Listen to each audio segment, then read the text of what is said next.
Now we're beginning to look at rate of change and slope. And as we're going to learn or discover, if we don't already know, the slope of a linear function is the rate of change. But let's first define, and we're going to first look at rate of change and then define it. And it can be defined as this: the rate of change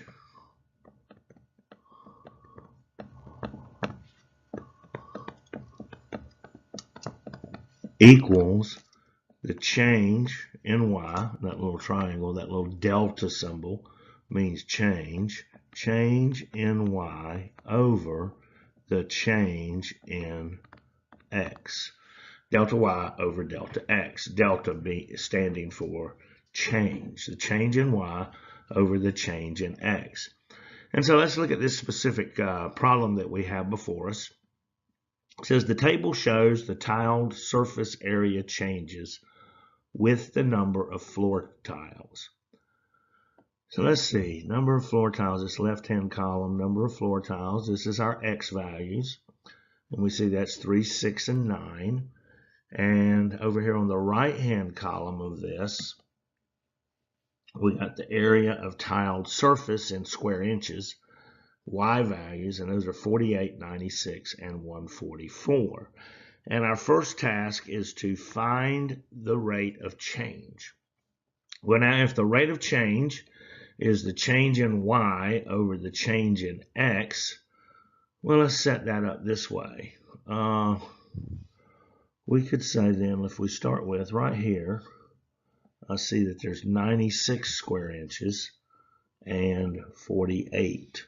So let's say that 96 minus 48, or as we're going to come to learn, y2 minus y1 over 6 and 3, x2 minus x1.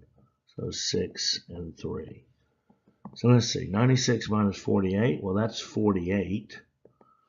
And 6 minus 3 is 3.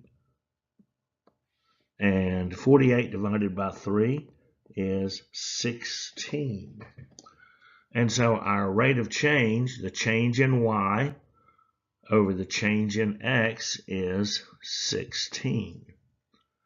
y2 minus y1 over x2 minus x1 is we're going to come to learn imminently. Let's see, or intimately, one of the two, imminently, soon, intimately, quite well. All right, so explain the meaning of the rate of change. Well, what this is telling us is that there are 16 square inches of tiled surface added for every floor tile that is added. How about that? So there's 16 square inches of surface is tiled for each floor tile that is used. Rate of change, find the rate of change in y over the change in x.